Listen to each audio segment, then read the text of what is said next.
Le problème du socialisme, c'est que le socialisme demande une intégrité, le sacrifice, le travail, la redistribution, des choses qui sont complètement en contradiction avec la situation du modèle aliénation où les faibles ne sont pas intéressants, oui. Où le modèle dominant, voilà, c'est le consumérisme, être riche, etc. Donc on est en deux systèmes, l'un qui a l'air austère, l'autre qui a l'air frivole et joyeux, alors que dans les faits, et c'est pour ça que nous disons, attention, un socialisme africain, il peut être basé sur une conception africaine qui est déjà différente au niveau de la psyché et de la culture. Nous sommes optimistes de nature, parce qu'en réalité nous n'avons pas peur du lendemain, notre conception, notre vision du monde est très différente.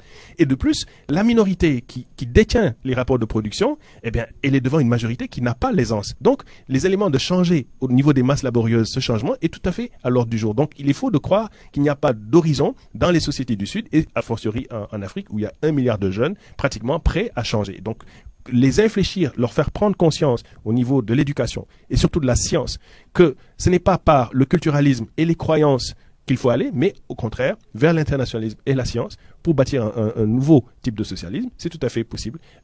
Maintenant, on peut lui donner un autre nom, mais ce projet de redistribuer les chances sociales, d'être en harmonie avec l'environnement, de rétablir les rapports hommes-femmes, tout ça est à notre portée. Mais justement, pour le truc du socialisme, je sais que dans votre intervention, vous disiez que vous êtes internationaliste, mais quand même, vous vouliez dépasser le strict cadre prolétarien, c'est ça? Qu'est-ce que ça signifierait? C'est parce que je pense que le prolétariat aujourd'hui lui-même est en train de changer. Donc dans les sociétés qui les ont sécrétées, vous avez des sociétés de services. Nous avions plus de paysans que d'ouvriers.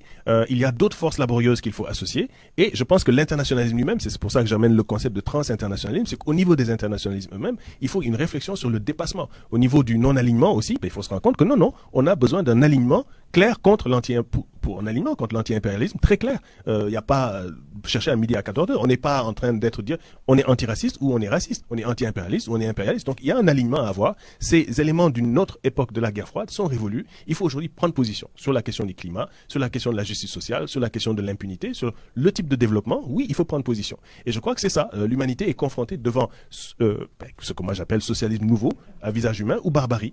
Barbarie qui est effectivement la géopolitique du chaos, les guerres, voilà, aller vers les situations d'impasse dans lesquelles malheureusement veulent nous informer, nous enfermer les tenants du monde d'aujourd'hui.